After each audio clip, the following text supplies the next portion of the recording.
अहम खबर देंगे। इलेक्शन कमीशन में जारी अहम इजलास खत्म हो गया। चीफ इलेक्शन कमिश्नर की मेंबर सिंध निसार दुरानी को फौरी कराची पहुंचने की हिदायत। मेंबर सिंध निसार दुरानी और सेक्रेटरी इलेक्शन कमीशन बल्दियाती इंतखाबात के दौरान मॉनिटरिंग करेंगे।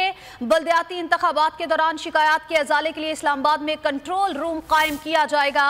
इलेक्शन कमीशन की जानिब से ये बयान सामने आया है। तो आपको बताते चले कि इलेक्शन कमीशन में जारी अहम इजलास हो गया है जिसमें अहम फैसले किए गए हैं और चीफ इलेक्शन कमिश्नर की मेंबर सिंध निसार दुरानी को फौरी कराची पहुंचने की हिदायत। मेंबर सिंध निसार दुरानी और सेक्रेटरी इलेक्शन कमीशन बल्दियाती इंतखाबात के दौरान मॉनिटरिंग करेंगे। इसी पर बात कर लेते हैं, अपने नुमाइंदे अकील अहमद हमारे साथ मौजूद हैं। अकील, बताइएगा क्या अहम फैसले किए गए हैं इस इजलास में?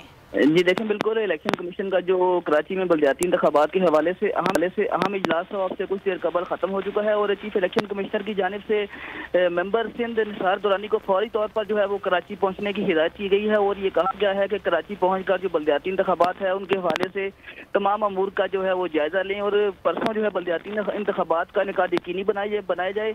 इस हवाले से जो सेक्रेटरी इलेक्शन कमीशन है वो पहले ही कराची में मौजूद है और वो बल्दियाती इंतखाबात के हवाले से जो तमाम तैयारियां हैं उनका जायजा ले रहे हैं। इलेक्शन कमीशन की जानिब से आज जो कराची में बल्दियाती इंतखाबात है वो 15 जनवरी को ही कराने का फैसला किया गया है। इस हवाले से अब इलेक्शन कमीशन कुछ देर बाद बाज़ाब्ता तौर पर जुडिशल ऑर्डर भी जारी करेगा जिसमें सिंध हुकूमत और जो सिंध अकील अहमद, आपका बहुत शुक्रिया, आपने हमें अपडेट किया।